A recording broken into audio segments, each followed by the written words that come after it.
Volvemos al tema coca. Seguimos con sus invitadas: Tatiana, especialista en temas de drogas, narcotráfico; Patricia, la directora de la Fundación Acción Semilla; y Susana, directora de la Fundación Construir. Nos tenemos que ver un tema que tiene que ver con el delito. Si bien la ley de coca ha separado absolutamente todo lo que tiene que ver con el cultivo, pero siguen vigentes muchos aspectos de la ley 1008. Estos aspectos están generando todavía un colapso del sistema carcelario en el país y también muchas vulneraciones. ¿Cuánta gente tenemos presa en Bolivia por la ley 1008? Ahorita no tengo el dato exacto, pero en proporción general es el tercer delito. En el caso de las mujeres es el principal delito. Aproximadamente casi un 39% de la población privada de libertad en Bolivia está por ley 1008, y en el caso de las mujeres es el primero, ¿no?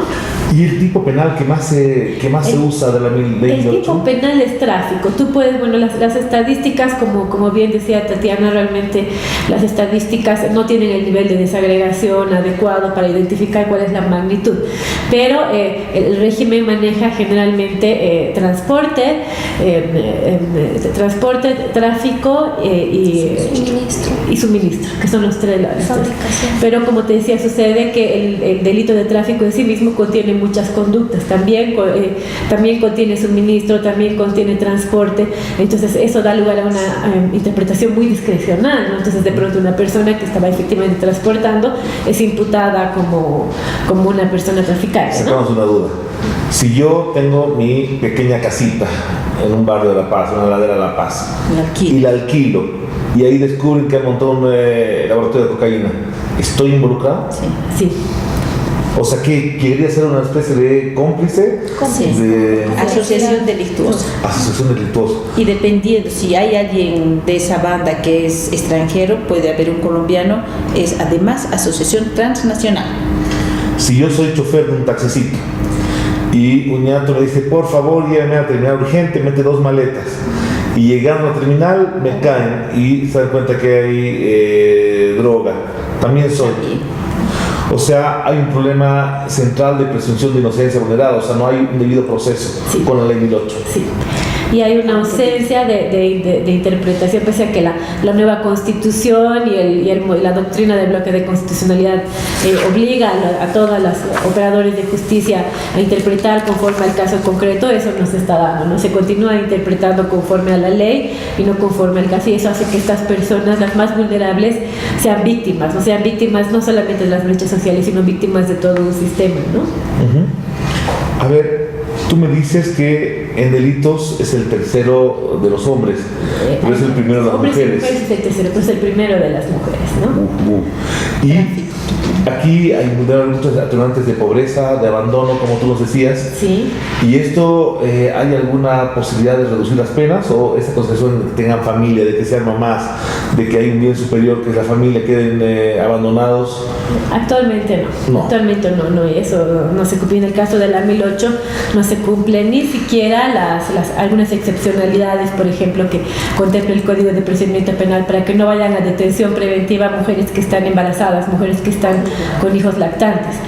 Por tema de 1008 frecuentemente se van a prisión preventiva. O sea, no hay medidas sustitutivas para la 1008, todo es detención preventiva de entrada. Los envían, o sea, el código plantea estas exclusiones, ¿no? Y en todo caso lo que tiene que regir es la norma más favorable, pero en la práctica no se da. Y ese es el problema este momento en la justicia, porque tenemos, mira, solo en La Paz el 85% privados de libertad con detención preventiva. En Cochabamba 93% con detención preventiva.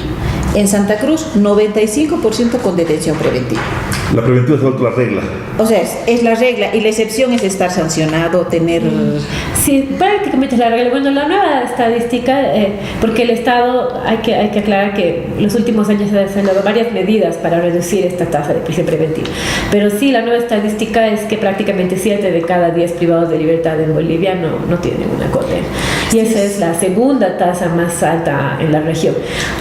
Pero te quiero hacer una pregunta. Dime. Tú has participado junto a mucha otra gente en lo que ha sido el estudio de la demanda. ¿Quién lo ha financiado ¿Y cuál ha sido el método para ver cuánta demanda real de consumo de hoja de coca para uso tradicional hay en Bolivia? Bueno, la oficina en la que estaba trabajando, el CONALTID, es la encargada de concluir el estudio, y es un estudio integral que ha tomado el estudio de la demanda, de cuánto yo puedo consumir, por decir, ¿no? Los bolivianos cuánto consumimos como hoja de coca. Para cotejar esto y para cruzar con variables, además he hecho qué rutas tiene la hoja de coca, digamos, cuando sale del mercado de la hoja de coca, cómo sale, hacia qué mercados va, rutas y mercados. Se ha hecho un estudio antropológico, se ha hecho un estudio de políticas que se han trabajado a partir de lo que ha sido la hoja de coca, de la sanción del 61, por ejemplo, penalizar a la hoja de coca, y cómo las estrategias han ido deviniendo a partir de ello. Y luego se han hecho estudios sobre productividad también. Cuánto se produce de acuerdo a las características de suelo en los yungas y en el trópico de Cochabamba.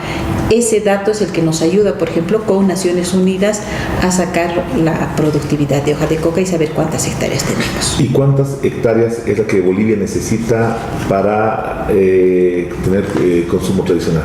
Con el estudio tenemos 15.000 hectáreas con datos del censo al 2012.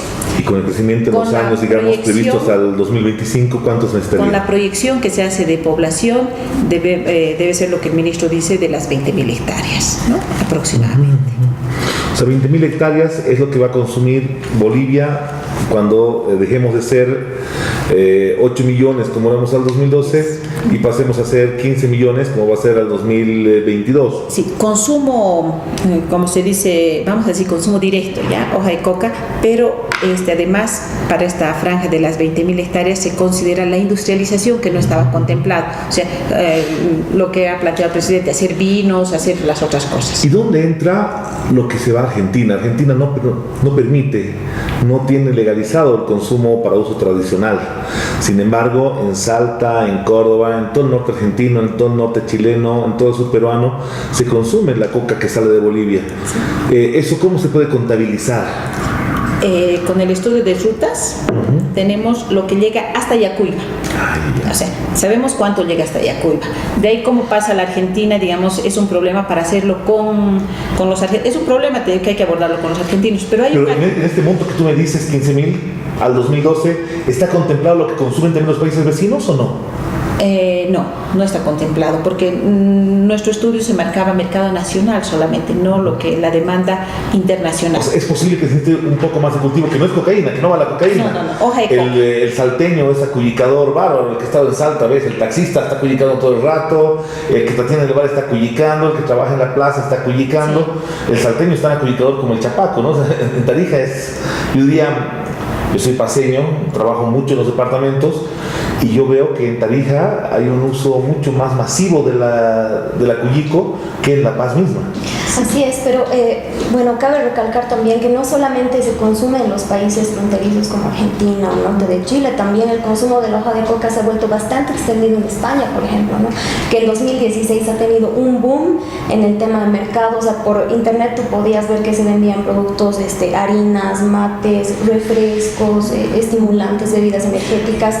Hay un gran mercado en España y recientemente ha habido un caso justamente de un colombiano que trató de importar un costal de harina de coca, pero bueno, como en Colombia se puede y en Bolivia se puede, allá no se puede, entonces pues lo metieron a la cárcel, le siguieron proceso, ¿no? Y costó bastante sacarlo. Él ya hace un mes o 2 meses ya, bueno, se le dio un tratamiento adecuado. Pero es bastante contradictorio ver cómo en España, por ejemplo, las leyes asumen o admiten algún tipo de consumo de drogas, por ejemplo marihuana, que es una sustancia blanda, cocaína, pero no se contempla el consumo de la hoja de coca en su estado natural, ¿no? Y eso es por un tema de regulación, de la regulación internacional, ¿no? Del sistema internacional de drogas. Te quiero hacer una pregunta. En Estados Unidos, en Virginia, yo he visto mate de coca. ¿Esto es legal? ¿Ha sido contrabando? Exportar el mate de coca que ya viene encajado desde Bolivia, pero también sé de mucha gente que lo ha llevado no como exportación hasta el supermercado y ahí tú lo compras normal, que ha tenido problemas en los aeropuertos. ¿Cuál es la realidad? ¿Qué está pasando? Es que no puedes realmente sacar hoja de coca por los aeropuertos porque Ni como está mate. internacionalmente está penalizada la hoja de coca. O sea, si yo llevo mi matecito de coca a un viaje a Alemania, ¿estoy cometiendo un delito? ¿Podría ser penalizado por eso? Corres el riesgo, aunque te diré, gran parte del comercio que tenemos de como producto industrializado, las infusiones de hoja de coca, tenemos gran venta, principalmente en aeropuertos, la gente se lleva cantidad. Pero siempre te vas a encontrar gente también que está haciendo cumplir su legislación y que te dice esto es ilegal y que se le pone en la tintura, te dicen esto es cocaína, o sea, sin diferenciar, ¿no? Y tú dices, no, esto no es, y no es cocaína, es hoja de coca. Y lo que te llevas en una cajita de 100 bolsitas no vas a poder convertir tampoco en 2 gramos de cocaína. Tatiana, pero se produce cocaína. En Bolivia hay una coca que va a la cocaína. En este momento diríamos que más que nuestra coca hay pasta base del Perú que viene para ser transformada en cocaína. O sea, tú dices que la coca que cultivamos en Bolivia casi no va al narcotráfico. No va por los precios, porque $10 el kilo no es rentable. No es como el pobre narco queda en déficit. Claro, no, estaría subvencionando la producción, entonces es preferible producir. Porque sí, en Bolivia hemos tenido una generación que ha sido víctima de la adicción a la cocaína. Yo conozco personalmente amigos mayores que han caído, que han tenido una historia muy triste. La cocaína en general es algo que todos tenemos que combatir, todos tenemos que precautelar y todos tenemos que andar denunciando. ¿Qué reforma legal habría que hacer para que una ley antinarcóticos deje de sancionar al campesino, deje de sancionar a la mujer pobre y empiece a buscar a ese hombre que se dedica al tráfico de drogas, que hace daño? Porque no solamente es esa generación ochentera pasada, un poquito mayor que yo, sino hay jóvenes que están adictos a la cocaína también. Entonces tenemos que ir con una normativa que nos permita atacar a ese narcotraficante al que hace daño. ¿Cuál es el tipo penal que debía estar sujeto? ¿Cómo debía verificarse? ¿Quién es el que está promoviendo esta actividad? ¿Y quién se está enriqueciendo con el daño de otra gente? Bueno, primero tiene que haber tipos penales con umbrales muy claros, ¿no? El tema de los umbrales es muy importante para diferenciar a un consumidor, a un microtraficante, a otro narcotraficante. Después tiene que haber políticas, digamos, de tratamiento, por ejemplo, a personas que son adictas, que actualmente no hay. La ley 1008 contemplaba para los consumidores un tratamiento, pero no existe, no se cumple, y de hecho no se basa en el Código Penal de ahora. El proyecto de código es que no está contemplando, a diferencia de la ley 1008, qué tratamiento se le va a dar a estas personas que son consumidoras, que también es importante, ¿no? Y que, bueno, fortalecer también la administración de justicia, ¿no? La capacidad de los operadores de justicia de interpretar conforme al caso concreto y conforme a los estándares internacionales del debido proceso y los derechos humanos, ¿no? Ahora están facultados, pero no lo hacen. Yo quiero poner el contexto de la 1008 también, porque hoy día, en 2017, lo podemos ver con ojos de que, bueno, es una ley cavernícola, es una ley atentatoria, y yo coincido con lo que se me están contando ustedes.